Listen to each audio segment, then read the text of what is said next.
Hey, what's going on, everybody? We got another post-game show for you tonight, and I got my man Pete Toll on with us. Welcome back, Pete. Hey, glad to be here, man. Thanks for having me. Finally can catch one and actually be a part of it. So I've been watching.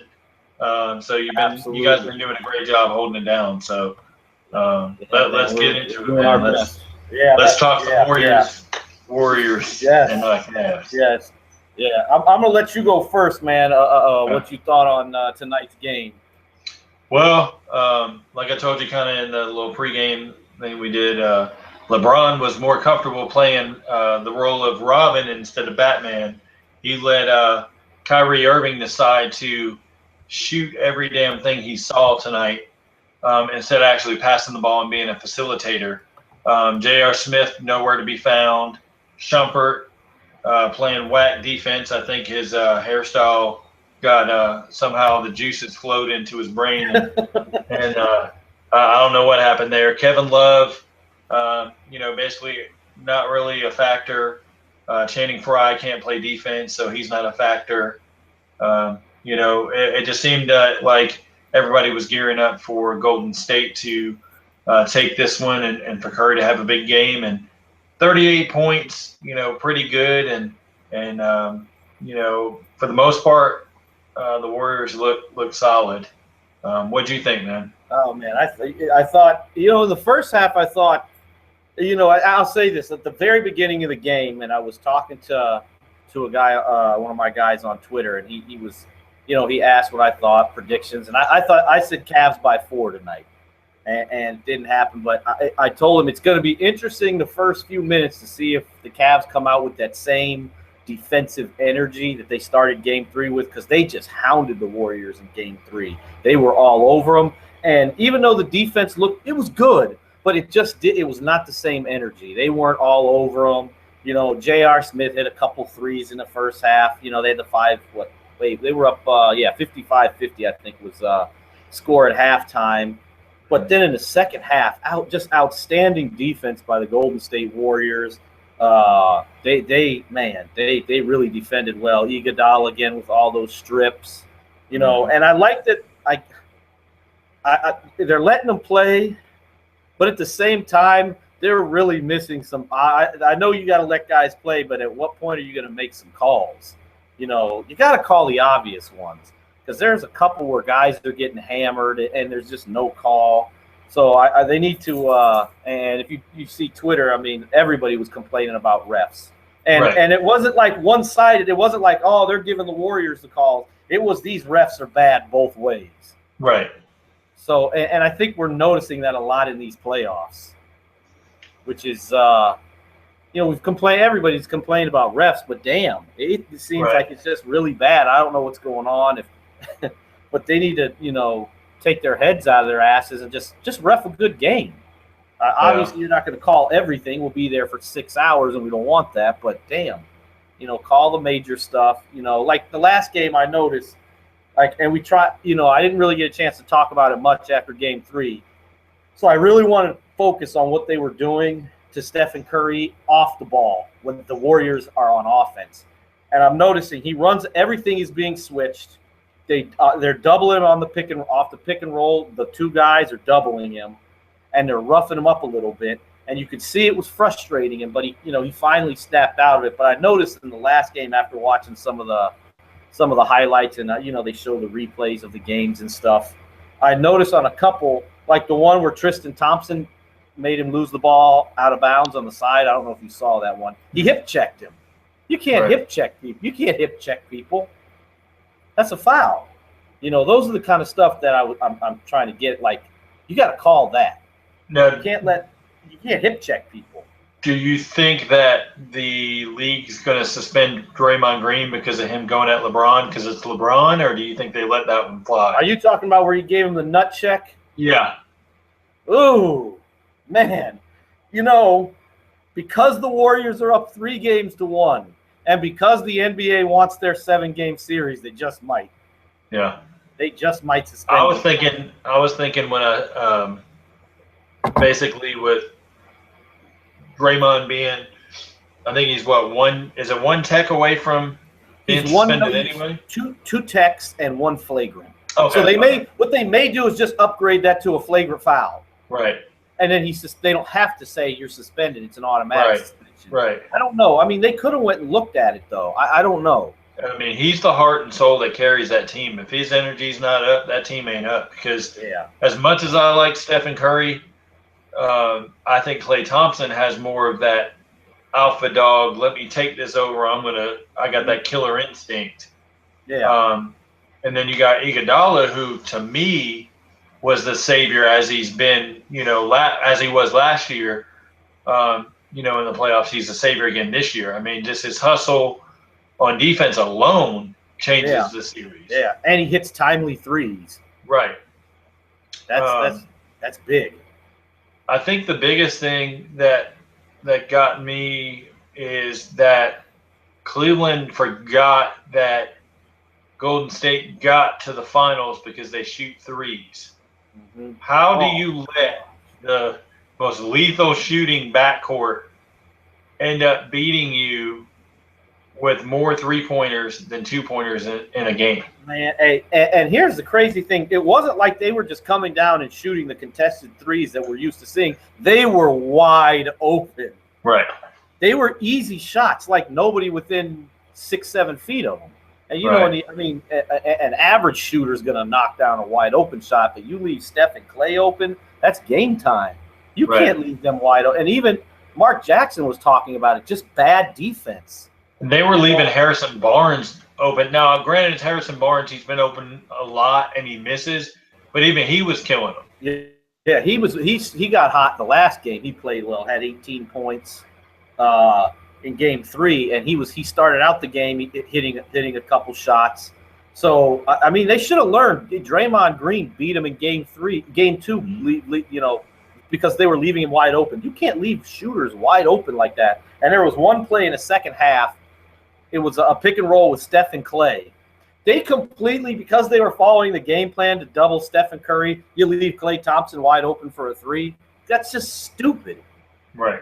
It's bad defense. That I believe it was Kyrie Irving and I want to say Shumpert were on the ball. Were playing the defense at that time, or maybe it was J.R. Smith and Kyrie Irving. And Shumpert's just looked awful with defense. Now, granted, he's never been an upper echelon defender, but he's been more than marginal. Yeah, he's a pretty good on-ball defender. His off-ball defense is not very good because I don't think he understands the concept of rotations and stuff. Like if you tell him you just stick to Steph Curry, face guard him the whole time, he can do that. But if he has to make actual decisions, that's when he seems to get lost.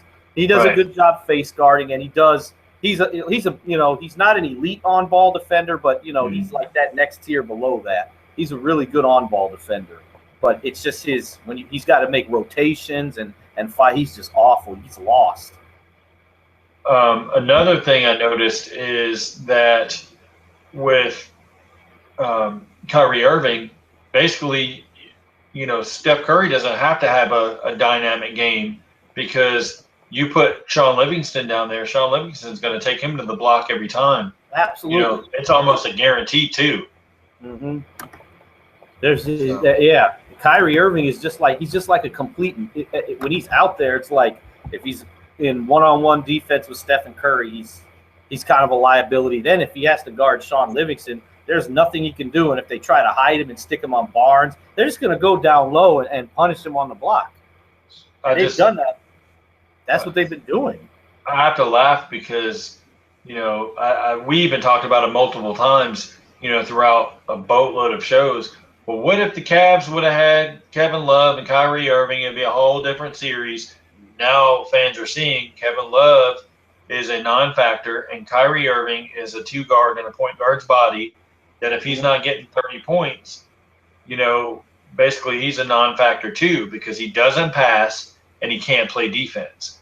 A shiny handle or flashy handle is able to, look great on the court and it looks great in the exhibition game. But this is the NBA Finals. Your handle needs to be able to be good and get people off the ball, make a second defender come to you so you can dish to somebody wide open. J.R. Smith could have wide open corner threes, all day long if you're pulling the defense to you, but don't dribble around and jack up a 3-point shot on your own, and you've got somebody open. I mean, that's what he's doing. When he tries to break you down, he's not trying to break you down to get to the rim. A majority of the time, it's a jump shot. Right. Like when he goes to the rim, he just puts his head down and he goes. But when you start seeing him, and that's why you don't have to help out. When you see him just start to try to dance out there and slice dudes up, you don't have to help. He's going for the jump shot. Even one where he got Curry's knees, he kind of buckled him a little. Curry still was able to recover and get a hand up and make him shoot a contested shot. It's coming. He's gonna break guys down because he's got such a smooth handle. But at the same time, it's like he's not making his teammates better. Right. He reminds me so much of James Harden. Just me, and yeah, and on the defensive end as well. Yeah, luckily not as bad a defender as James Harden, but he's in the same class. Kyrie Irving actually plays a little bit better on-ball defense than James Harden. He gives it that. Well, after what I saw in everybody, we got another guest here. We got Byron. What's up, Byron? What's up, man? I forgot to let everybody know. Thanks to the Golden State Warriors, we all now can go to Taco Bell and get that free Doritos Locos taco. Yeah, you're right. I saw that. That road win, thanks to NBA 2K. Are they gonna pay your medical bill after you eat Taco Bell and you get dysentery or E. coli? Oh man.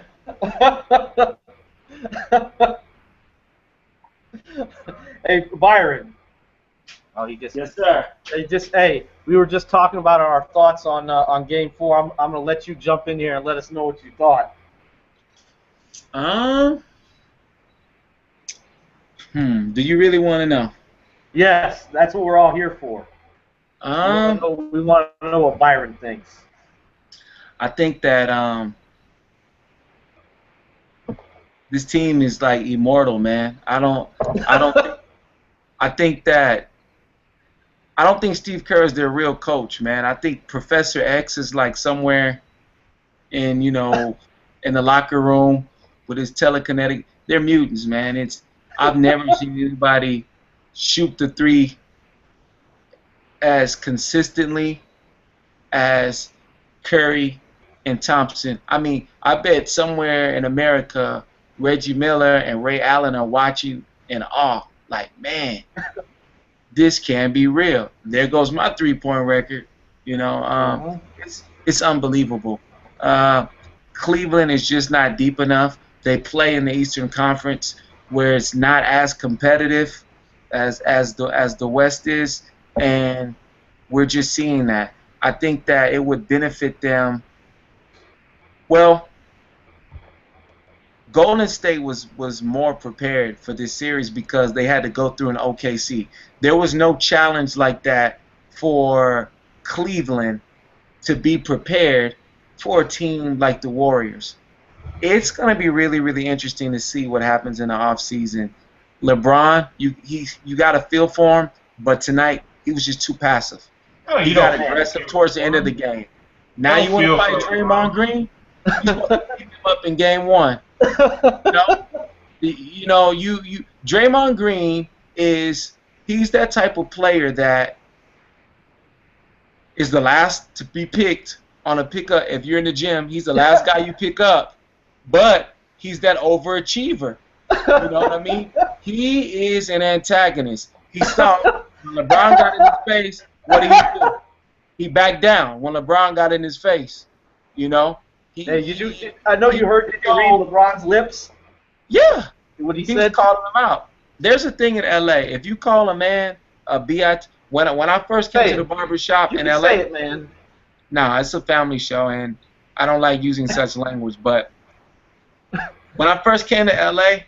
and went to the barber shop, the minute I walked in, now mind you, and it's crazy because Lorenz Tate was there. He was sitting in a chair, right next to me, getting a haircut. It was just the craziest thing ever. I'm like, wow, old dog for Menace to Society. Anyways, the minute I walked in there, they just started making fun of me. I'd never been there before, and the one rule was this: if you call a man a bitch in here, that's the one thing that's forbidden. In LA, if you call somebody that, it's an automatic fade or a fight.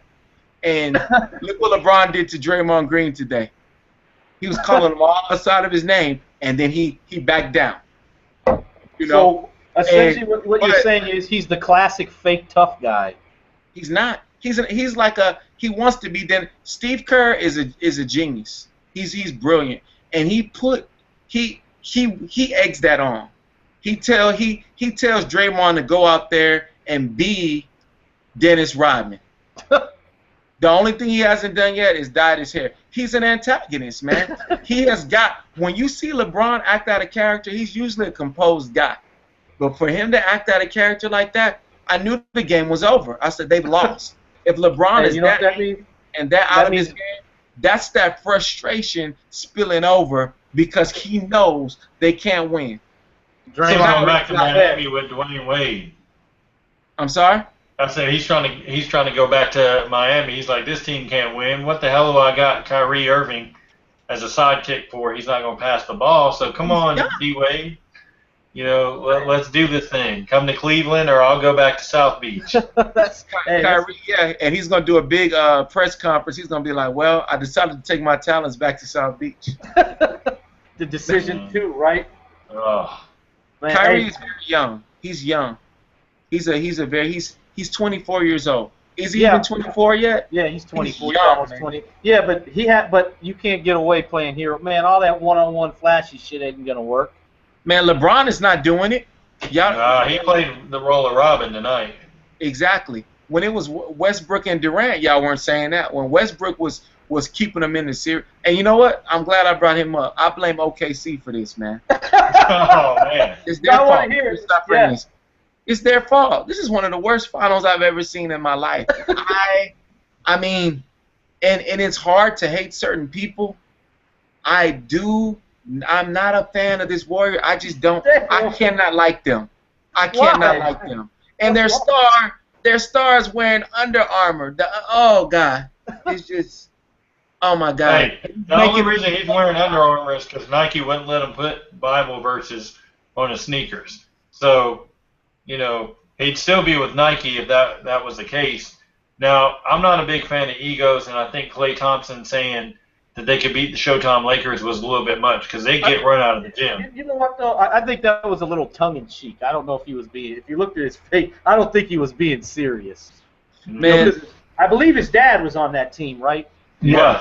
He was. Yeah, and I think he was just messing around. I don't know if he was 100%. This team is bad for basketball. They're way too overrated, and they're not. I mean, for them to be as cocky as they are, even Michael Jordan and Scottie Pippen weren't as conceited and weren't as arrogant. When they beat the Cavs, I hope they don't shake their hands. I hope they just go straight to the locker room, man. These guys are way too conceited. You know, Curry, he's likable, but he's very overrated. I'm sorry. And Thompson is the same. They have a lot of. That team is deeper than the ocean. They've got some great role players. Hey, Pete, we don't need Gonzo anymore. I know. I was about to say, damn, man, like this is like the most. Steph Curry is like the most likable guy you've ever met. He's too perfect. Killing him. It's like he's too perfect. You know, kids, they don't want to be like Steph Curry. He's too perfect. It's like, man, you know what I mean? I gotta find me a good wife I gotta be a good dad. I gotta bring my daughter up to the press conference, and it's just like he's so perfect that it's like it seems like it's hard to try to emulate him. I gotta shoot threes. I gotta work on my 3-point shot. He's just too. Glad. I can't deal, man. I am glad we did not get Oklahoma City, Cleveland. Let me tell you why. And we talked about this last night, Byron. If whoever would have won that series, that's an iso ball team that wins.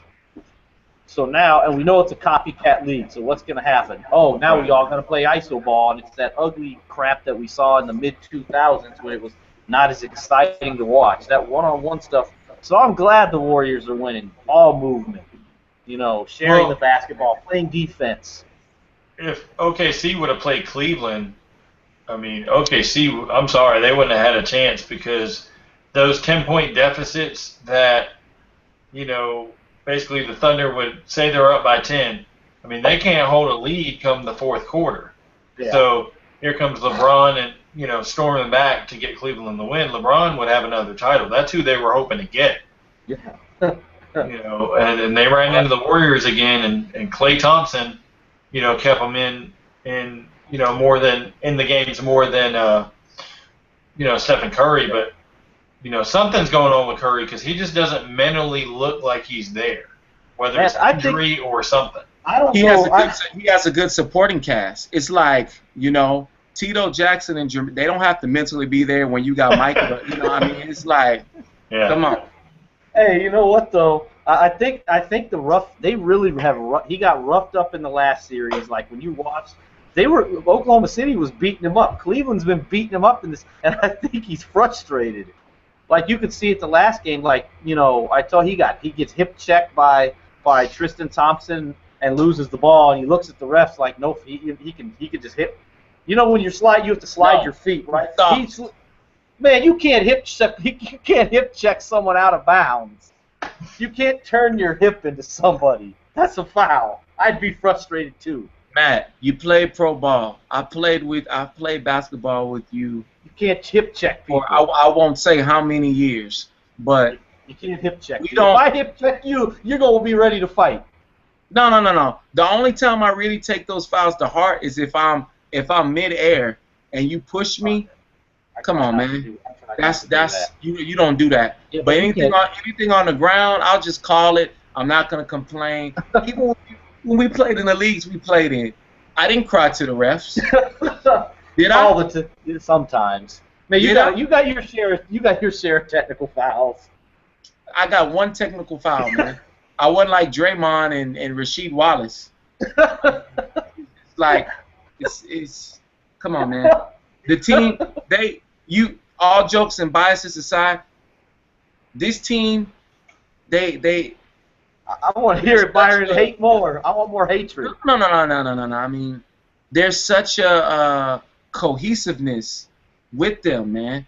You know what? I think on their off days, they probably go bowling together. They play cards, and they probably have slumber parties, man. What's wrong with that, though? What's wrong with being a team? Now, there's nothing wrong with that. You can tell, that's what I'm saying. That bond they have is so tight that they've got to be friends outside of this basketball thing. Man, hey, you remember last year? Too. Even Verjao, they probably come on, dude. Hey, do you remember last year when Iguodala got the Finals MVP and they were interviewing? He was like, man, you know how most teams say they like each other? We actually do. He's like, when those other teams say it, they don't like each other. Some of those teams. Like, let's be honest, Byron. Those Kobe and Shaq Lakers, those teams didn't like each other. They tolerated each other. Right. Now, I don't think those Bulls teams necessarily got along. I won't say that, man. I won't say that. I think Jordan was punching dudes in practice. I mean, come on. But it was business though. Wow. They defended Rodman. They didn't hang out with him outside of practice and the games. But when it got heated, when him and Karl Malone were getting into it, they defended him, man. Whether with their physical presence or verbally, they always defended him, man. What was done on the court. Outside of basketball, they didn't too much defend it, but they had his back, man. And I think that to win championships, to win 3 consecutive, you have to. I don't think, they got on the court and they put whatever aside and they handled business. And I think that there was some love there because even when Rodman, and of course they didn't like him from when he played in Detroit. But when they had to play against him, but when he was inducted into the Hall of Fame, he even said he put those Bulls teams over those Pistons teams. His time with the Bulls was greater to him than his time with the Pistons, and that says a lot, man. And I think that's probably the part with Cleveland. They don't like each other. That's what I was just gonna ask. Do you think Kevin Love and Kyrie Irving and LeBron James just hang out? I don't see that. No, you can look at Kyrie and see that he can't stand LeBron and vice versa. Yeah. No, I agree. And there's a generation gap. That would be like me going to the gym right now and playing with a bunch of kids in high school or in college. It's like, really, bro? Let's play team ball. There would be some there would be some like some flaws because now physically they're better. They could do more, but they don't have the same basketball IQ. LeBron knows what it takes to win a championship, and that's why, other than the previous game, he's been looking kind of lethargic out there because I know LeBron's probably thinking like, he probably coming down court like, I'm not going to win it with these guys. You know what I mean? Because he knows what it takes. Think about it. They beat San Antonio think of the last seconds of that game 6. He pulls up a 3. Bosh gets a rebound, passes it to Ray Allen, step back 3. They pass it, or did he tip it to him on a lucky tip? He tipped it to him. He shoots a 3. Man, they won that game by the hair on his chinny chin, man. And that was a closeout game for San Antonio. Yeah, that would have ended it. And then game 7, they were like, oh no, they just started off. And by that time, the confidence was taken completely out of San Antonio. And right. And even if they can force a game 6, Cleveland's not going to lose game. If they get to 6, they're not going to lose game 6 to Cleveland. When you have to play 46 out of 48 minutes, and you busted your ass basically, and you still, you basically almost end up with a triple-double. But you had 7 turnovers. You got Kyrie Irving with only 4 assists. What does that tell you about the team? It's like it's basically selfish ball, and LeBron's piecing it together trying to get assists. He doesn't have enough. Yeah, you got Kevin Love as a marginal 5th option. I think LeBron's forcing like ball movement, like he's forcing a lot of passes just to get everybody involved because he knows Kyrie Irving's not doing it. How many times did he dribble down and jump, turn to pass?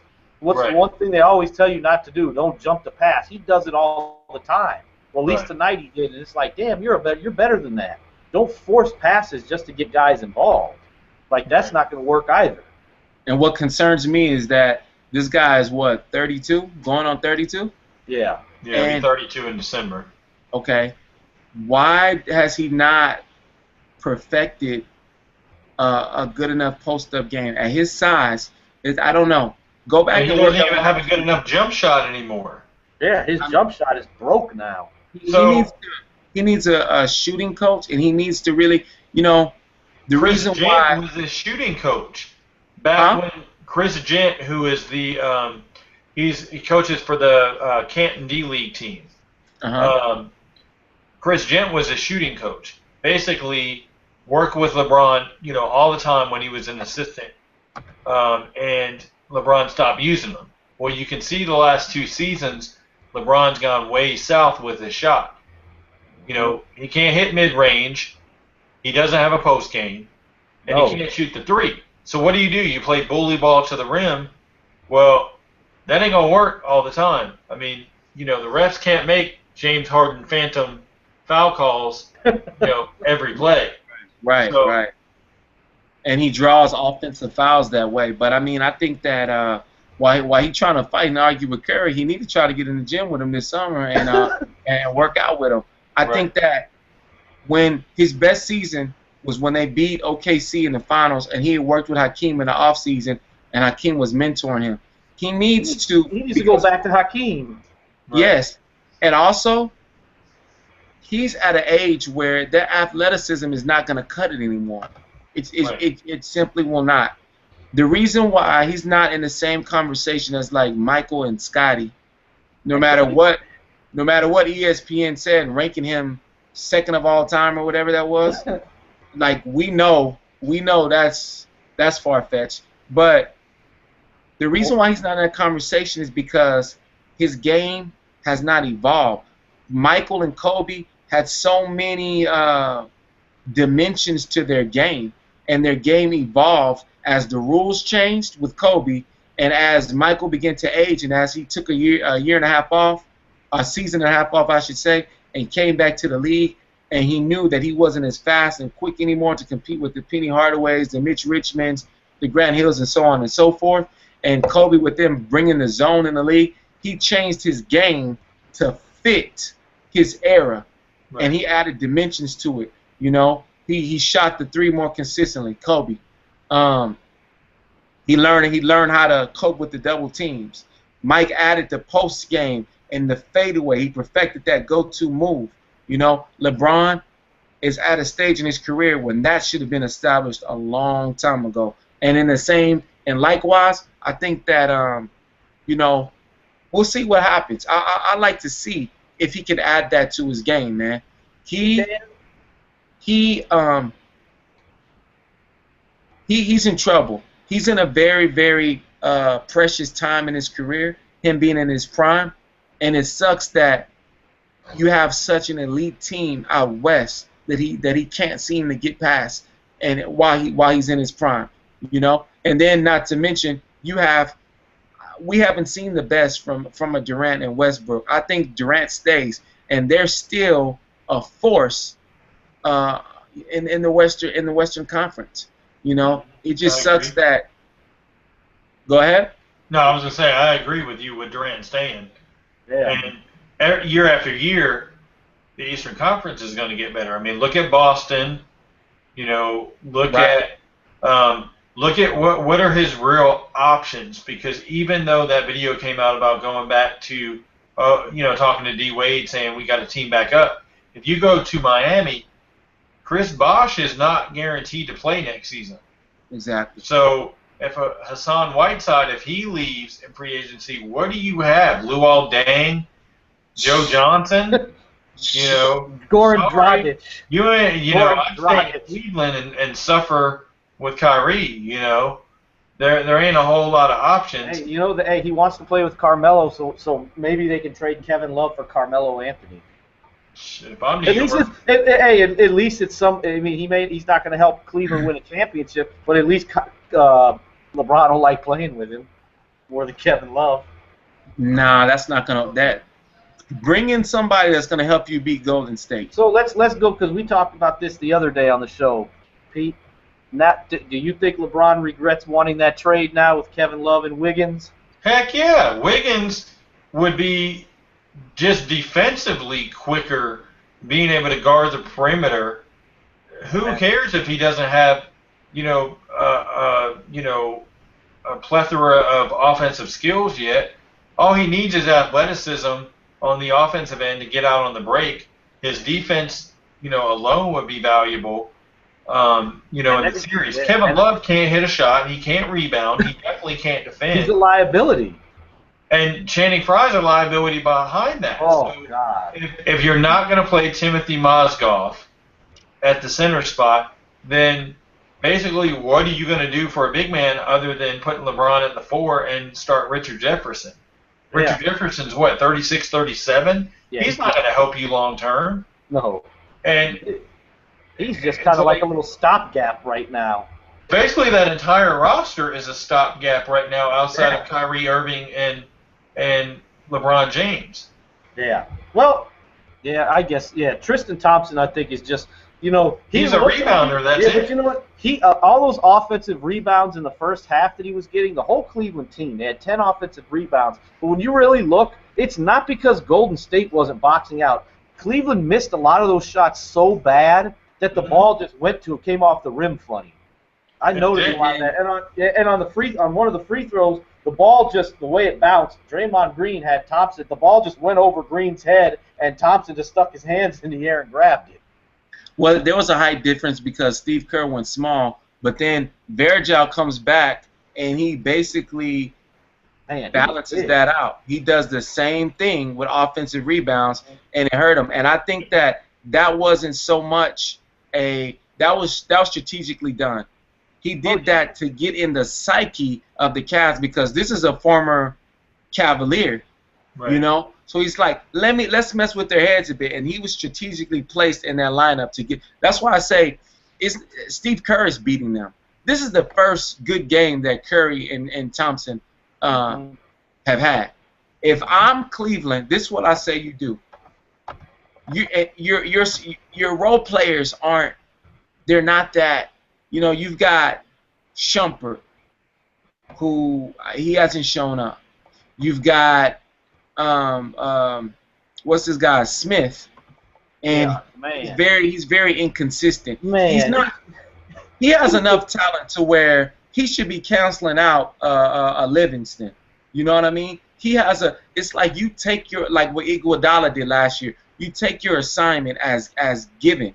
You know what I mean? Know your role, like how Bosch had to discover when he was in Miami. You know, the first year they lost to Dallas, he said he was so eager to get the ball, and he just let the game come to him. You know, which what the Masters do.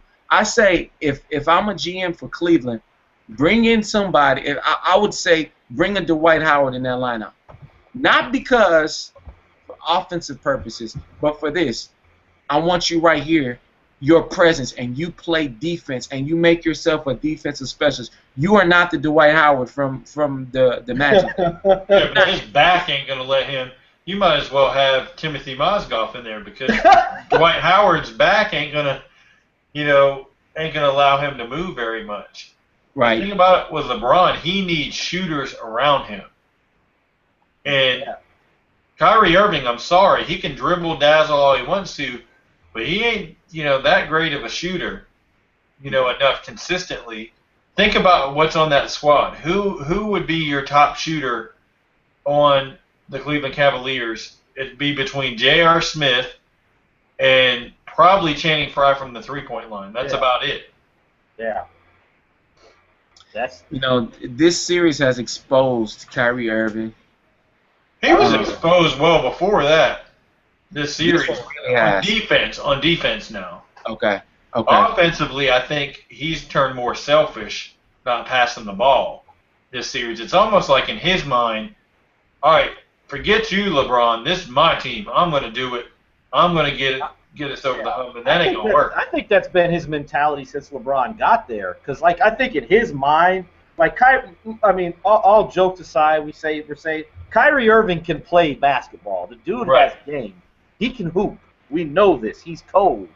The problem is, I think in his mind, it's like, well, I don't need to play second fiddle to you, LeBron. You came here.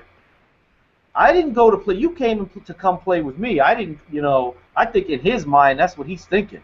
Mm-hmm. But, for the longest, I've thought this. This is what we said before. It's like, man, do you want to? I think that he has to mature because he was used to being the man, But it's like, do you want to look good losing? So you got so your team is you won 20 games all season, 37 games all season maybe, but you got 35 games. You can't make the playoffs in the Eastern Conference, and you're happy because you got some individual stats. I mean, it's just like you're happy because you won the All-Star Game MVP, but does that make you great? Like you say, the Eastern Conference James Harden. That's true. Yeah, I mean. The Eastern Conference James Harden. That dude didn't want to win. Give me LeBron and Tristan Thompson and then us three. And we can take out the Eastern Conference. I'm good for 38% from three, so And look, I'll play the forward position. That's how much confidence I got that we can do. Put me at the small forward. Because the East is that weak. I mean, it's just not. We can take out Toronto. I'll say that. Yeah. Oh man. Man, I'm saying. I'm not guarding. I'm not guarding. What's the point guard's name? Kyle Lowry. Yeah, I'm not guarding him. I'm too old now. Here's what's crazy. We should have seen this coming. We just saw Toronto take Cleveland 6 games. I mean, you lose to Toronto twice. Who really thought this Cavs team was going to beat the Warriors in a best of 7? I don't know how you could think that was going to happen. Right. You had a tough time with Toronto. Right. LeBron is going to leave, man, because there's going to be such a backlash for both of these teams. There's going to be a huge backlash because now the NBA is going to be even that hunger is going to be greater for them to dethrone Golden State. And now the whooping that the Warriors are putting on them, the Eastern Conference is going to think, we can take these guys. We can get with them. So let me ask you this, Byron. So I'm not going to say it's over because yes, anything can happen. It's not 100% guaranteed. Most likely, it's going to end in 5 would be my prediction, but it's not a guarantee. Do you see the look on my face? Yeah. But let me ask you this: when it's pretty much it's not a matter of if, it's when the Warriors get this second championship. Does that validate last year, Byron? Does it validate it? I mean, look who they had to go through. They had to beat Oklahoma City. We could talk about this all day long. It's the same to me. It's no different than the conversation of would the Rockets have won back-to-back if Michael Jordan would. I mean, it's hypotheticals. But look at when Kyrie played last year, it looked like Cleveland was gonna win that series just based on Game 1, and it still went 6. And I think that the Warriors played one really good team, man, and I wish they would have played the Clippers because that is a true rivalry. Like the Clippers really hate them. They really, really hate them. And they were fortunate that Chris Paul got injured and Blake Griffin did as well, right? Yeah. And that's the series that I think a lot of people wanted to see. Come on, man. The Blazers, it wasn't that ride to the finals was just as easy as it was for Cleveland up until the point that they had to play Oklahoma. Yeah, I was just about to say up until that point. And I hope they meet again and it's not like a repeat of the Kings and the Lakers in the early 2000s. That would be really disappointing. I want to see somebody knock this team off, man. I thought this was going to be a year of upsets considering that, you look at football, the Panthers lost, you look at college basketball, UNC lost. I was like, man, this seems like it's going to be a year of upsets. I don't think Golden State is going to win the title. And, Durant proved me to be a liar. So I would say next season, I don't see – well, of course the pressure is going to be on if Golden State wins this year because everybody's going to say, oh, are they going to three-peat?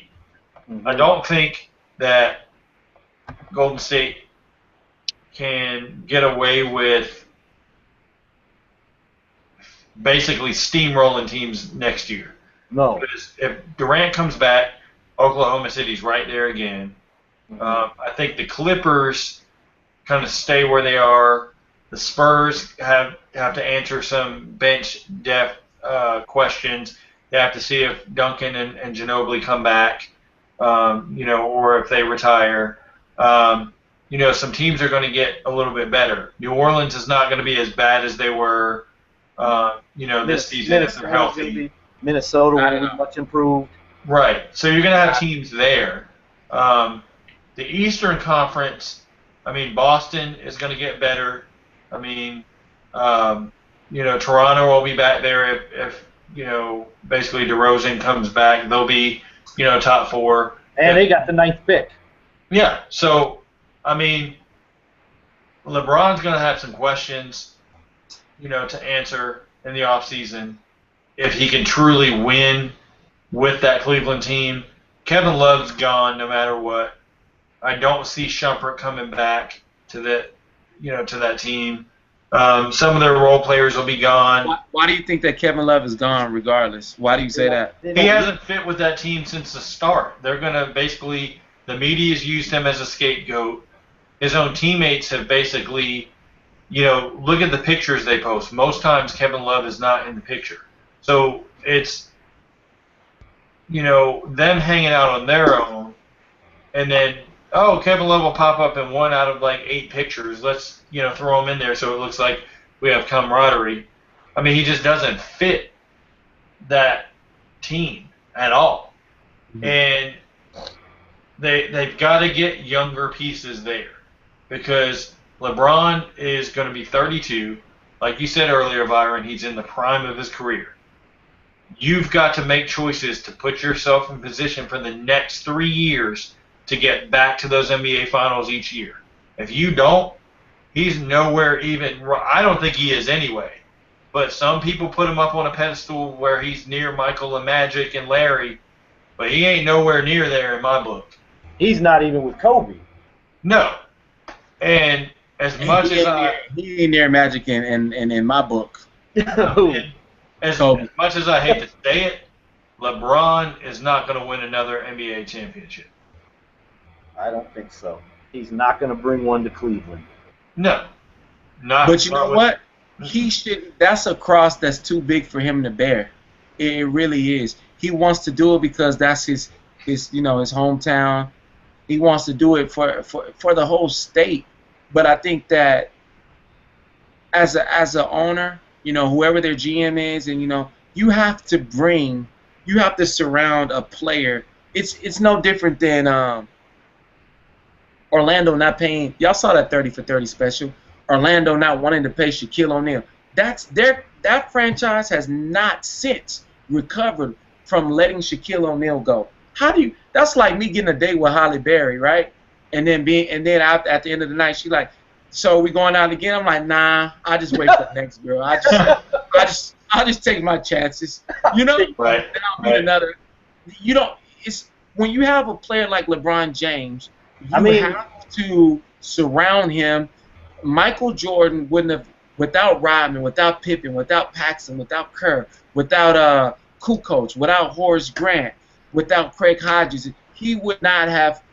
Without Bill Cartwright making that trade and bringing in a veteran who knows how to win and who's patient and who has the higher IQ, you're not going to win. The Lakers would not be the Lakers without Jerry West.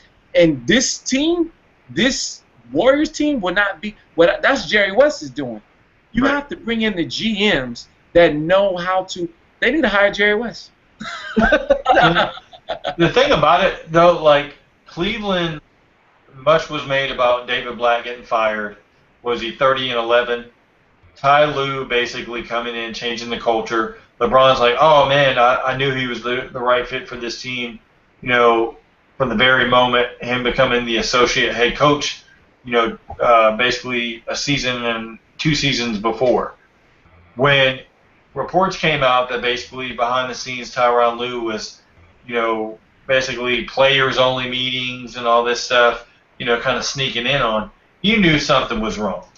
And LeBron's going to come up with every excuse in the book to sit there and blame somebody, and it's not enough, and I put this team on my back, and I'm all about this, and Akron, and the state of Ohio, and everything. And at the end of the day, you got to look yourself in the mirror. You wanted the Kevin Love trade. You wanted J.R. Smith. You wanted Amon Shumpert. You let, basically, I can't remember, is it David Griffin, basically make trades to screw you out of the chance of having Andrew Wiggins, who would have, basically you could have mentored and helped you in the long term. You didn't want Mo Williams on your team because you thought he was basically a, score first point guard. What do you have with Kyrie Irving? You have J.R. Smith, who would rather be in a club than on the court practicing. And you have one guy in Tristan Thompson that hustles. And if you had 4 or 5 guys on that team that played the same way as Tristan Thompson hustled, you might be up 3-1 right now.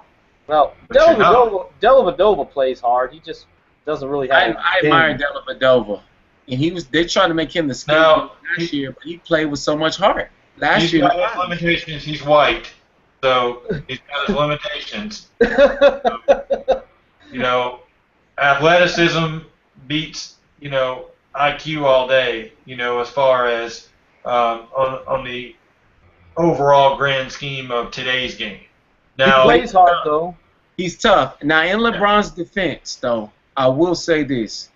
What were Shumpert and Smith in New York with Carmelo, who I always thought was overrated, who he will never win a ring. He'll never get one. No. He'll buy as many rings as he wants, but he won't get one for free. Right. And I think that you have to give LeBron, you have to give him credit for he took those guys and they went to the finals. Otherwise, they would have never been there without LeBron. LeBron is his greatness is it will never. How can I put it? I mean, 6 consecutive trips to the finals, and you got to give him credit for that. I mean, oh yeah, you can't take that. And before he left, before he took his talents to South Beach, you have to remember the Cavs had the #1 record in the Eastern Conference, and almost overall one year. No, they did 2 years in a row. They had the best record in the league. Right. They didn't get to the finals, and that says a lot. With a bunch of scrubs. With a bunch of scrubs, too. You weren't going to win with Larry Hughes. You weren't going to win with Boobie Gibson. And Mo knew that. And he had Boobie's from my hometown, but, you know, you weren't going to win with him. Hey, he did get him a game when he hit all those threes back in the day. I guess, but at the end of the day, LeBron needs to be surrounded by shooters and a couple big men that can rebound. Tristan Thompson, and put a pass first point guard so LeBron can focus more on scoring and less as a facilitator, so that way he can be more aggressive, and put shooters around him. But I don't know, because he's not. My brother and I were talking about him this morning. He's not that guy. He's not. He's more of a Scottie Pippen type of player. If you put Michael, like for an example, we talk about comparisons. Tracy McGrady was probably more naturally gifted than Kobe Bryant ever was, but he didn't have the heart, and he didn't have work ethic. Yeah, or the work ethic. He didn't have that killer mentality. You know, it came in spurts, but it wasn't consistent. And so it is with LeBron. If you put Michael Jordan's brain or his heart and LeBron's body, you got like. He just needs a killer instinct. He doesn't have. That's never gonna happen. You can't learn it. You're born with that. You either have it or you don't. I would even go to say, put my heart in LeBron. Matt and I played ball. Matt has more of a killer instinct. I mean, whenever Matt is my best friend, and has been for years, but if you put us on the court against each other at 18. And you put us on the court against each other in our early 30s, we are going to try to kill each other. And after the game, we're gonna shake hands and we're gonna hug. When we coached high school players, when we were in our early 20s, we coached high school kids, and our teams were playing each other, and he had a better team than I did. I adopted that team. They were terrible. But what happened? We played on a Friday. Sunday, we were calling each other every day. I'm going to beat you because of this. Well, I got this player and I got that player. And, you know, and we were at each other's throats. My team won because of excellent coaching. Yeah. But, I mean, afterwards, you know, we shook hands. We hugged. You know, I love you, man. I love you back. All right, cool. We have that killer instinct. You're born with it. LeBron just, I mean, I don't know. As gifted as he is, I just wish that he had that edge that is like that Michael Jordan and Scottie Pippen had. You know, Michael Jordan, he loved Charles Barkley. Look what he did to him in '93. He just did not care. You know, who called Michael Jordan a what do you call him? Jeff Van Gundy called him a con man. Yeah, called him a con man. He said that he befriends players, you know, and that's part of his tactic. And he gets on the court And I, you know, I agree with Van Gundy He's a con man. To an extent. I agree with it because you're so awestruck that he's Michael Jordan and he's scoring 30 on you, and you know, and he's such a nice guy. It's like, oh, we already losing. I'm gonna let him just get by this. You know, I mean, I would think if you're I don't think John. If you're not a contender, that can work. If you're passive, you know, it just. It's sad to see someone as gifted as he is get to the pinnacle and, you know, and lose just every single time. And it's even worse for the fans for the people of Cleveland. They deserve to win, man. I would hope that he sit down with the owner. What's his name? Gilbert? Yeah, Dan Gilbert. And Dan Gilbert, and they figure it out. Rather than him doing what he did before, he needs to just go to him and say, look, man, I need the right pieces in here. I need some talent in here. Let's just surround me with some talent. Surround me with some winners. That's what he did. That's what they tried to do this time, and LeBron picked the wrong guys. Right. And and a lot of negative things are said about him, but I wanna say this. He's shown maturity in the fact that he put these kids, he donated all of that money to put those kids through college. And that's very, very commendable. And that speaks a lot on his character. Early in his career, he made some really immature decisions, but he is becoming, more of just a man. And I think that, like you said, Pete, he needs to just be real with himself and go whenever you can't get it done, go find yourself a mentor. Go call Michael Jordan. I know you got his number. You're both with Nike. Call Michael Jordan. Mike, what should I do? You're the winning the NBA Sportsmanship Award every year ain't gonna get you a ring. Yeah. I mean, that's great. Your philanthropy efforts are great, and I commend him for that. I commend Steph Curry for being a family man and all that. But at the end of the day, you've got to have an instinct. Curry has it. Curry is a killer. So is Klay Thompson.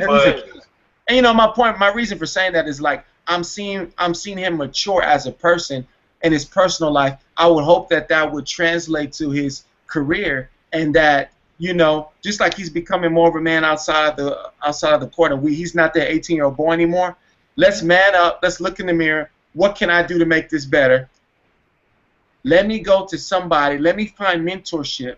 Somebody who's done it, who went to the final 6 times and won all 6 times. You have access to these people. You have access to an Elijah One, a Michael Jordan, a Magic Johnson, a Bill Russell even, a Shaquille O'Neal. Go to those people that have done it. A Kobe Bryant, somebody who came out of high school and did it.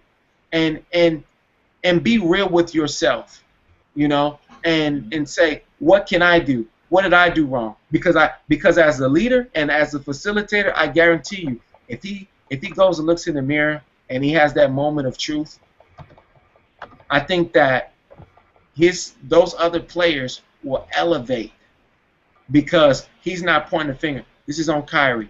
This is on Kevin. This is on that person. That's what I really think. As the leader, my gripe with him, my quarrel with him is that he has been too passive. But he doesn't like criticism either. No, he doesn't. So that's the biggest thing. If I'm his teammate, and it's just natural reaction for most people.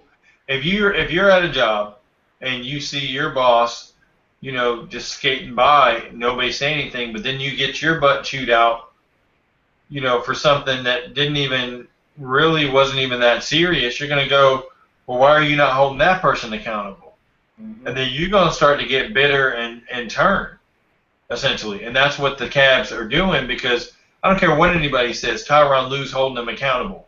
Tyronn Lue got his butt stepped over by Allen Iverson, and that's been the meme of like the entire playoffs.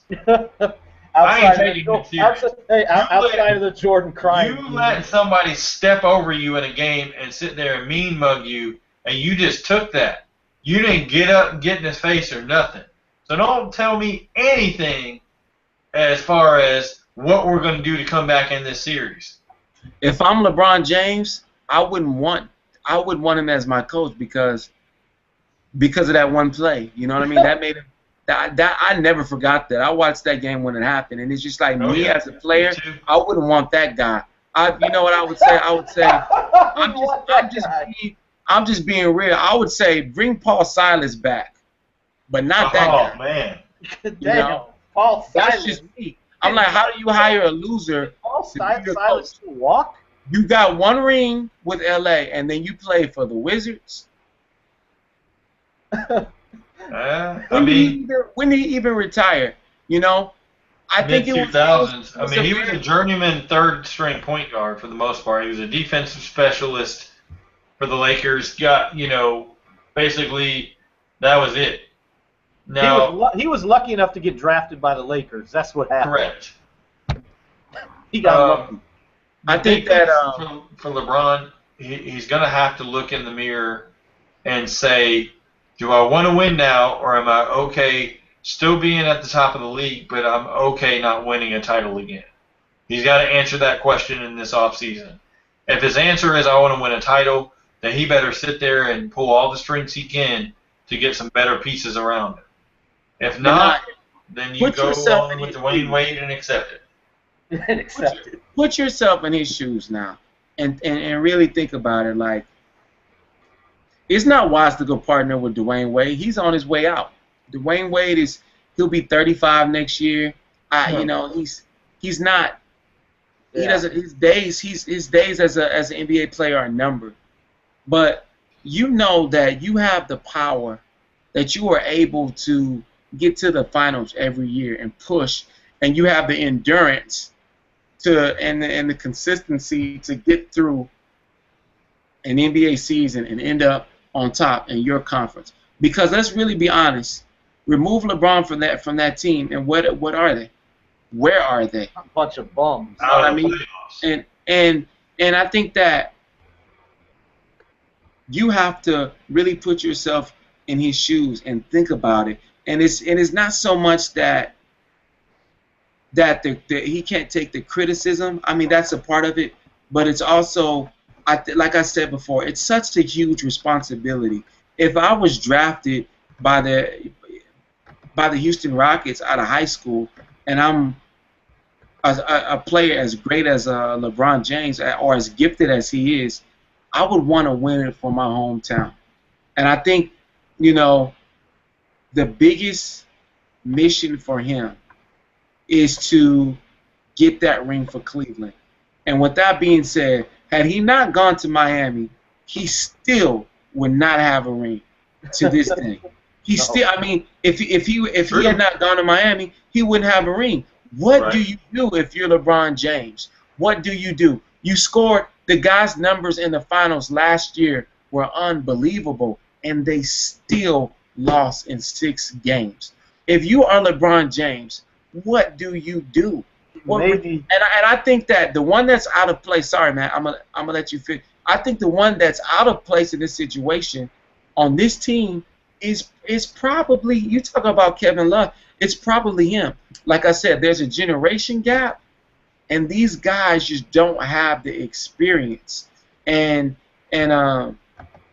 it would have been wonderful if Bosh and Wade would have come to Cleveland. You know, if he could have got it like that, that would have been amazing for that city. But what do you really do? I ask both of you. If you're LeBron James, you gotta feel for him, man, because this is just the wrong time. Like, maybe it's just the wrong time, because if you know you're playing, it just so happens that you got a team out west that's just like their coach is Professor X. They're a bunch of mutants. I mean, there's plenty of guys you can look at. Charles Barkley, McGrady, when he was in the Houston years, like they couldn't get past, you know, basically first round. And I mean, there's tons of guys. Anybody who played in the Michael Jordan era. Yeah, I mean, you know, Dominique Wilkins, another one, you know. Yeah. Guys that are upper echelon players is just not in the cards for him because there's always somebody standing in their way. LeBron's, you know, he's looking at a tough decision this year as, you know, getting some real pieces around him. Mm-hmm. Stop trying to be buddy and get some guys that are Nike guys that for endorsements and all that. Look in the mirror and say, okay, I can't win with Kyrie. You know, okay, it's Cleveland. I'm going to get all this flack. You know, and everybody in Cleveland's going to hate me again. But if and truly in your heart you have that desire to win a championship and you know it's not going to be in Cleveland, then move on. If you think somehow, some way in Cleveland you're going to win, then try to rearrange some pieces and get players like, I mean, you can get like an Anthony Morrow on the cheap to hit threes. You know, you can find a defensive specialist, you know, somewhere for cheap. You can find an up-and-coming young big man to come off the bench, be an energy guy. Thomas Robinson, somebody like that can rebound pretty well, energy guy. He's not going to give you a lot, but he can give you 15 to 18 solid minutes. You know, find some different pieces like that, guys that are going to hustle, you know, things like that on the you know, rebounding and defense. And then he can score when he wants to. If you have Kyrie there, then that's your second option. so be it. But you have defenders there and rebounders there to pick up the slack when you're having off nights on offense. They don't have that now outside of Tristan Thompson. Mm-hmm. Do you think that LeBron James works as hard as a Steph Curry in the offseason as far as on fundamentals? No, not now. You could say that 5 years ago. But Steph Curry's also got to prove himself a little bit differently because, let's face it, he's 6'1", maybe 6'2", and he's got to have quick handles. He's got a smaller window because guards come in the league every day and they're quicker, faster, better handles, better. I'm not going to ever say better shot because nobody's going to be a better shot than Steph Curry, at least for a long time. But you lose those things a lot quicker with LeBron. He could be a step slow and still use a physical force to get to the rim, but Steph Curry can't do that. So he's got to rely on a quick jab step and a pull-up three. So he's going to have to work twice as hard. Mm-hmm. Kyrie Irving, the problem with him is he settled a long time ago, I had to sit out injured at Duke. Well, hell, I was still the first pick in the draft. Exactly. Why am I having to work hard? Now, if I would have slipped to 6 or 7, well, damn, I got to prove myself now. And that's the mentality with kids these days. I mean, I see it all the time with middle schoolers. They don't want to work on any kind of fundamental game. They want to jack up. Oh, man, I saw 2K, and they got Steph Curry pulling up from 30 feet. I got to pull up from 30 feet. Man, that's a good shot, bro. Like, no, man. You just chucked a 30-footer that bounced off the side of the glass. And, how about you work on a mid-range game or one type of move that can get you a skill? And you know what? These kids get discouraged. They miss one shot and they think it's the end of the world. Or they're working on their handle and they dribble it off their foot. They're ready to quit because they want that instant gratification. Man, I can't tell you how many hours as a teenager I spent in the gym. I'm 6'6", soaking wet. I'm about 180, 182, somewhere in there. So you got to think about as a teenager, I was probably about 130. Yeah. Wow, man. So I was soaking wet in high school. I was probably about 130, maybe pushing 135. So I had to play the 3 because I was too small to play inside or too skinny to play inside. But day after day after day after day, just stayed in the gym shooting the ball.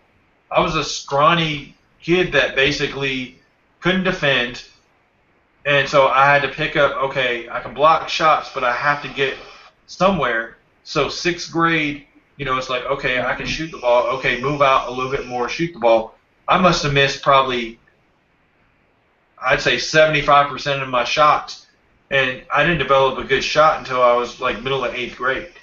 And I had a shooting coach that worked with me after school. I used to get in trouble from my mom because I have to, stay late and, not come home doing my homework like I was supposed to. But I stayed at it.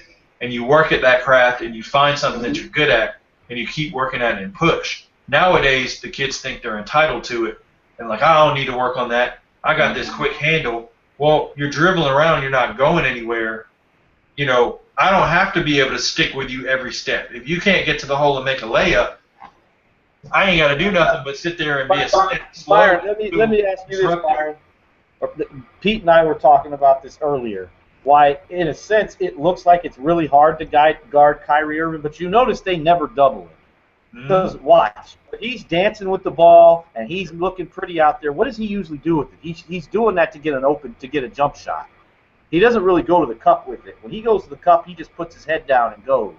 Like, you notice, even when he broke Curry tonight, Curry still was able to contest his shot. Everybody knows what he's going to do. He's just got such a smooth handle, you can't stop him. He's not a good finisher. Right. Because if you really think about it, he and Curry are the same size. And that's why I say he's been exposed for being kind of average, One-dimensional. Yeah, and he's not a superstar. Right. He's not a Derrick Rose in his prime, or before the injuries, I should say. He's not Russell Westbrook. He's just not. Mm-hmm. And there's a lot of growth that needs to happen. And I think that there's a lot of See, this is what concerned me about the Cavs en route to making it this far. You heard more tabloid things about Kyrie Irving, like his girlfriend cheating on him, and the same issue I have with James Harden. You dating not Courtney, not Kylie, but Khloe Kardashian, and that tells me right there that you're not focused on the game, because you know what kind of attention that brings, and that disrupts the harmony of the team. And I think that he hangs out with Chris Brown, Kyrie, he hangs out with Chris Brown, and he dates his R&B singer who cheated on him with another and it was just like, he seems like a young kid that has a lot of money. He's very popular, and he's somewhat caught up to that lifestyle. And I was concerned about his focus. To me, he lacks the maturity. You know what I mean? That's his biggest problem. That same James Harden, he likes the celebrity part of it. Yes, he's caught up into it, and I think that. And Pete, you talk about like the window being small for like a LeBron. Honestly, I was watching an interview with Jalen Rose. He did with the Breakfast Club maybe a few weeks ago. The window for an NBA player is small, period. Because you got guys that are being drafted in. That means that those are spots that aren't available for like the current players. And on top of that, it's like you have to come in and be a force, and you have to come in with that mentality that I want to win. And it goes back to the Mikes and the Kobe's and the Shaquille O'Neals. They came in the league, they made an instant impact, and their goal was to win. It takes a very strong person to come in there and not lose sight of that goal to win, because not only are you in the public eye, you have money that you didn't have before. You're buying Ferraris, you're buying Lamborghinis, you're buying mansions, you're being invited to every single party, And I think that and the media is insensitive to that. They're very intrusive. People feel entitled to your personal life because you're in the limelight, and it takes a good core group around you to keep you centered. I thought that Kyrie had that, because his father seems to be very, very supportive and very, very present in his life. And I know that he's where he is because of his dad, but he really, really lacks that maturity. And I think that LeBron is frustrated with them because that lack of experience and maturity, man. That's what it really, really boils down to. Do you think that? Let me ask two questions. Number one, do you think because of Draymond Green getting into it with LeBron James, especially after basically, hitting him, trying to hit him, so to speak, do you think he gets suspended the next game? Because it's almost like Draymond Green's doing it now because he knows he can antagonize the team. And for LeBron to lose his cool, Draymond had to have said something that pushed it to the limit. Maybe it's about LeBron's mom or, Delonte West or something. Something had to be there, for LeBron to get that pissed off. At this point, it doesn't matter. Draymond Green has gotten away with murder through the whole playoffs, man. This guy should have been suspended at least 2 games in the OKC series. Hey, you know what? He's a very dirty player. It didn't matter. The game he would have been suspended. They got their ass kicked anyways. Well, he's an antagonist, Pete, but that's his job. I really believe that. You know what though?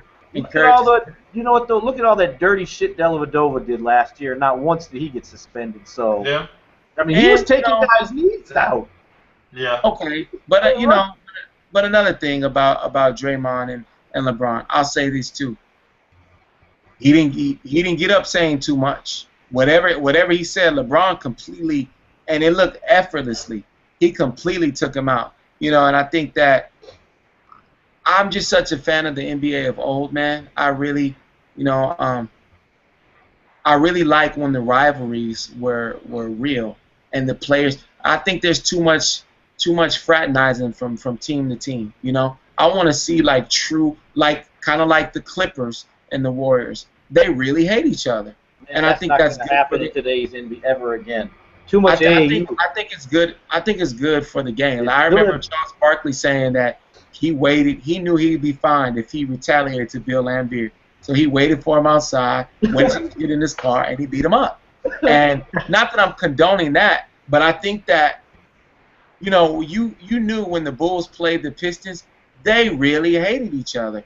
And I think that if LeBron could get the right pieces there and could get to the finals again next year against a Golden State, that would be good for the game because we know we have a true rivalry. But to answer the question, I don't think they should do anything to Draymond Green. He's not a factor. OKC will blow them out. At this point, if they did suspend him, OKC would blow them out without him. That was kind of intense. Maybe some fines, but at this point, it doesn't even matter, man. Okay. Does Cleveland win another game? No. No. Is it over? I think it's over. Steph is really going to be... Steph's thinking about those Curry 2s and how fire they are. So he's got to show out. those let's walk around the mall 7s, right? Oh, I don't know what those are, man. I would rather they're play like damn hospital shoe. God, they're horrible. I'd rather play in some Vans, man. You know? Yeah. The classic Vans. Did you see the meme where the lady, like, they had like the life alert where she's on the floor and they put the Curry 2s on her? Yes, I saw that. Oh man, that was dirty. The internet is something wicked, man. After we get off here, I'm gonna go be. I gotta look and see if there's any crying Jordan memes. Yeah. That's a reason enough to not like Curry. His shoes. Oh my God. Not like damn. People were saying like, you get the Curry 2s when you have to work a double shift at the clinic. Oh man, I hadn't seen shoes from a major star that bad since. Man, it's been a long time since I guess like Stephon Marbury came out with like Starberry. Yeah, those Starberries. Like shoes haven't been that bad since then. I would rather have the Elijah ones than those Curry 2s. The Spalding Elijah ones. Yeah, oh man. And I'll say this, my dad had those Spalding Elijah ones when I was a kid, so yeah. I can't hate on him too much. He thought he was rocking those things, white socks and all. Yeah, that's right. Did he have like the red stripes on the socks? No, he just had the regular white socks, thank God. But no, I can't do those Curry 2s, Lord. Oof. Hey, if you work in the hospital, you can wear them, right? I guess. So be it.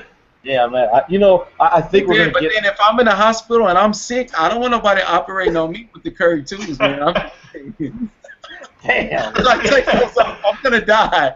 I'm not gonna make man. it. He's got the Curry 2s on. Please stop him. Oh man, that's Curry had to be embarrassed though. Like when they bring you the shoe and they're like, "Hey Steph, this is what we're gonna put out for you." I mean, he had to just drop his head and say, "Damn, man, what did I do?" Like, hey, this is the way you treat an MVP.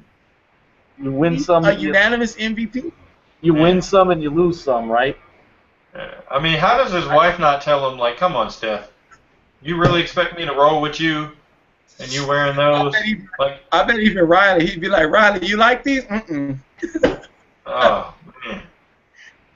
Man, that's cold.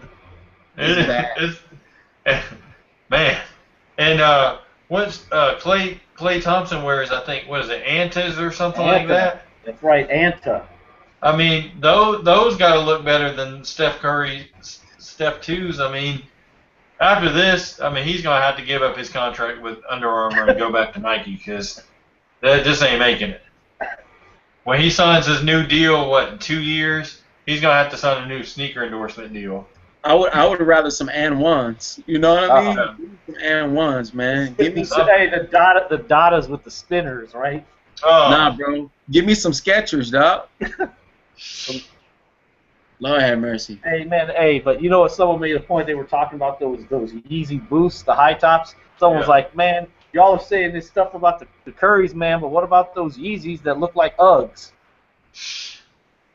Yeah, I'm not a fan of those either. No. But I'll wear those before I wear those Curry 2s, though. I'll tell you that much.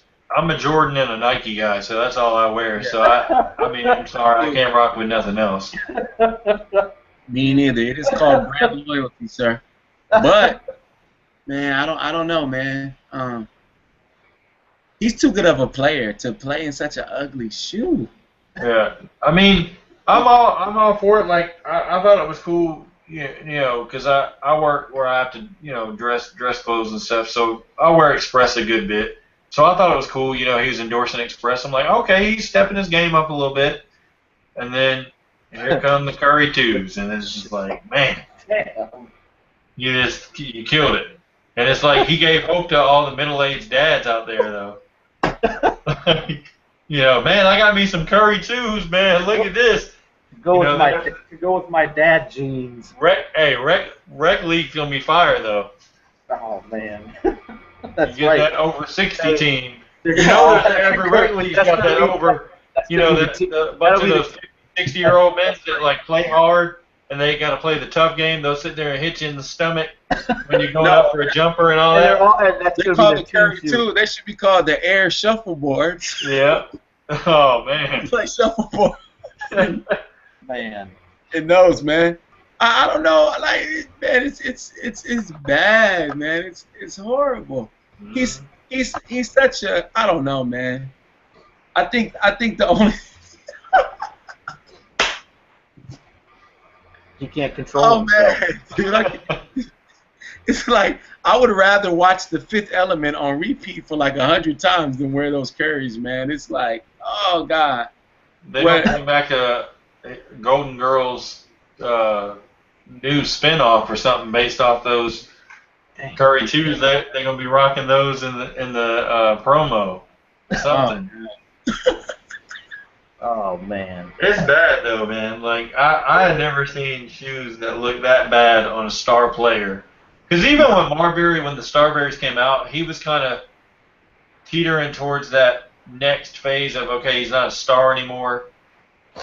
But I just, you know, basically Kyrie's got the Kyrie, you know, with Nike. And then the other side, you got Curry 2s by Under Armour. I mean, I'm sorry, he just can't win that battle. But those Currys, man, I think that I'm willing to bet that if Curry would have re-signed with Nike, that's a design they would have given to him. I think those would look really good on him, and it's a pretty sleek shoe, and it fits him.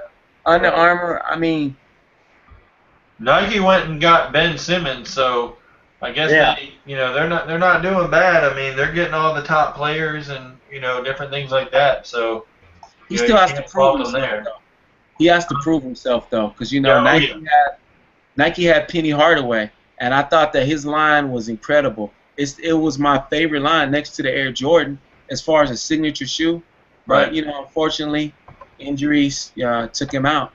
And, I think that line would have been really, really successful had he not been.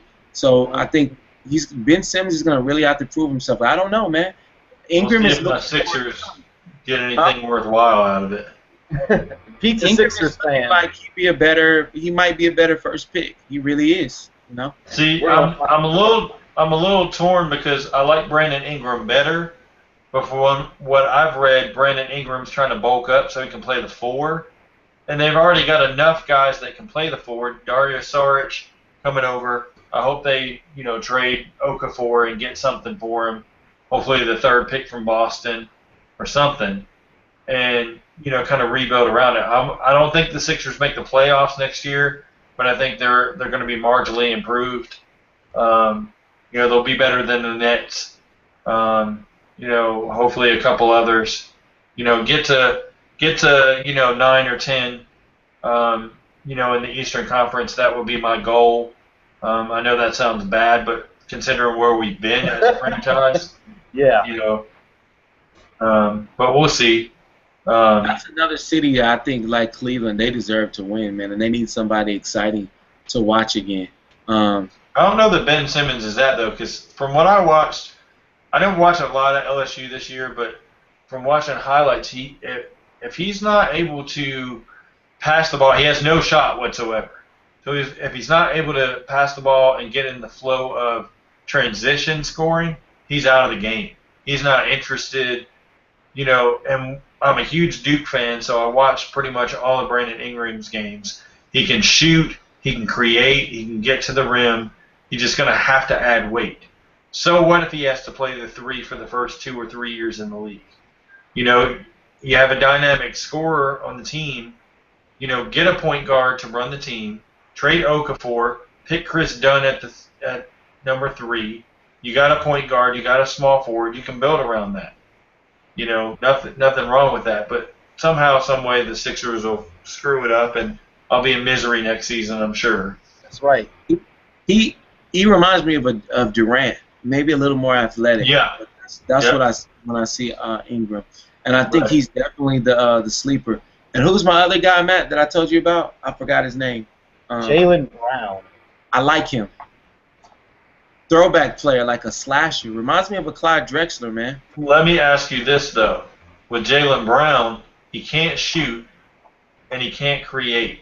So what does he do at the next level? He better learn to shoot. He's going to have to learn to shoot so he can be a 3-and-D guy. Because Phoenix would be a good spot for him. He's gonna be a good defensive player because he's quick. He can jump.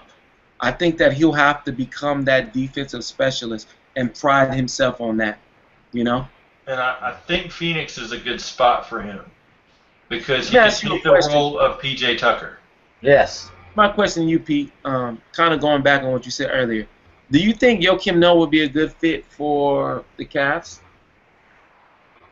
If he can stay healthy. Well, if he can stay healthy, but I just don't know the mix of. He's very vocal. I don't know how LeBron takes someone that vocal in the locker room. It's kind of like a Westbrook and Durant. Like Durant's not going to get in your face, say, "All right, man, you're screwing up. You're doing this." Westbrook's going to tell him, "Man, get the hell on somewhere. I got mine." And that's kind of where LeBron is, and he doesn't want the criticism. So if you got Noah, he's going to be very confrontational, as he's going to call you out and very high-spirited. LeBron's not used to that, and that's why he is where he is now, because he thinks, I'm the alpha, you're not telling me, and to have someone hold him to an accountable level, I don't know if he can handle that. That might be the accountability that he needs, though. Yeah, but is he willing to? Yeah, but he has to be able to accept it. I like the fact that Noah's tough and he's defensive minded. Noah's going to Minnesota with Thibodeau. Yeah, that's where he's going. I think that's a done deal. Chicago's going to have to make some changes.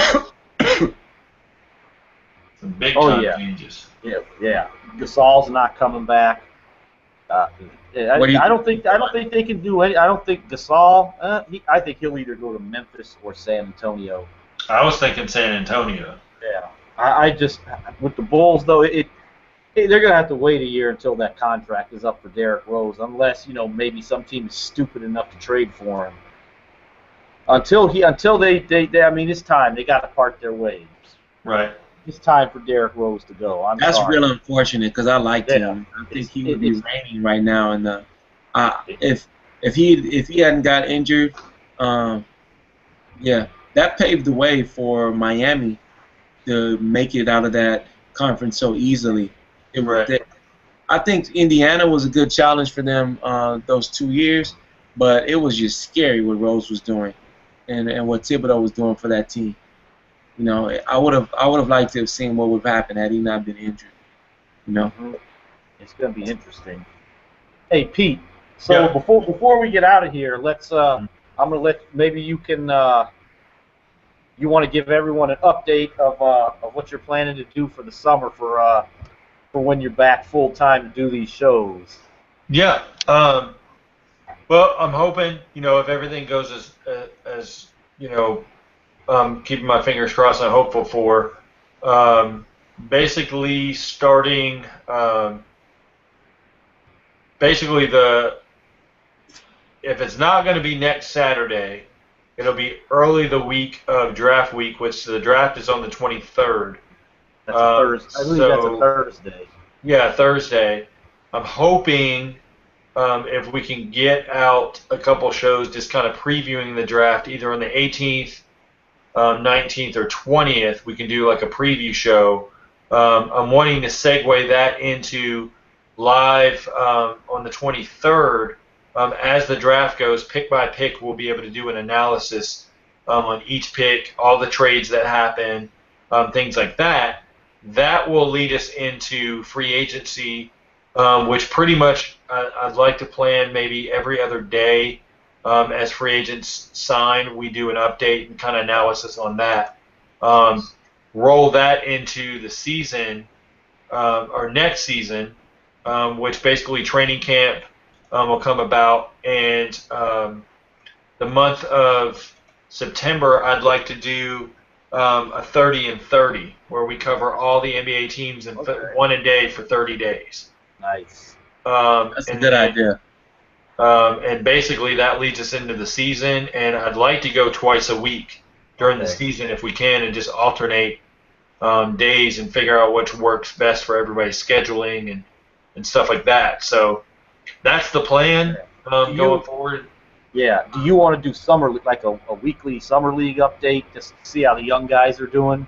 Yeah, we can throw summer league in there. I'm always good. I've got NBA TV and I've got all that stuff, so I'm able to watch it a good bit, and kind of some sleepers that might make some rosters, and just kind of how the rookies are looking and stuff like that. So that's definitely the plan there, and you guys have been phenomenal with holding it down, while I've been out, and doing a great job, the entire time. So I just hated that I've been kind of a spectator more than I've been able to be on, but I'm hopeful to get back and we can get this, train, to the next platform and boost it up and get our viewers boosted up and get some more people on.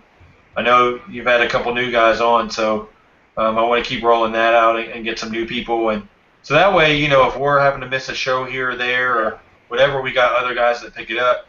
Matt, I know you kind of got a crash course on putting together being a host and all that stuff. Man. Hey, you know what? I haven't figured out yet how to enable the chat for the millions of viewers that we have. You're right. So I don't know how to do it. I don't know what button you push to how you get it to enable the chat. Okay. I'll have to tell you how to do that. Yeah. For the many times that I couldn't get it to work, maybe it'll actually work for you. So. Yeah, I hope so. But yeah, man, that's the plan, and I'm always, pretty much when I get back on a regular schedule and everything, and family issues kind of clear up and everything, and I think that, I'll pretty much be around, like we all pretty much love basketball, so we're all, able to talk whenever, and we'll get a good plan together and keep it going, and just go from there. So. Outstanding. Well, I think that's going to wrap it up for tonight. We'll be back on what's Game 5 Monday. Monday night, yeah. Yeah, we'll be back on Monday night. Pete, if you can join us, cool. I'll be around Monday night because I go back to work full time Monday, so I'll be back in town pretty much that entire week. Okay. So I'll be available. Yeah, we'll jump on. Byron, are you gonna come on Monday? I should be around. Okay. Hopefully we can get Lance on again too. So I think we'll wrap it up with there. So because it is getting late, I know everybody wants to probably go to sleep. Maybe not so much Byron being on the West Coast, but here. Lucky. It's still late here. It's late, man. So that's what we got, guys, and we'll see everyone Monday night.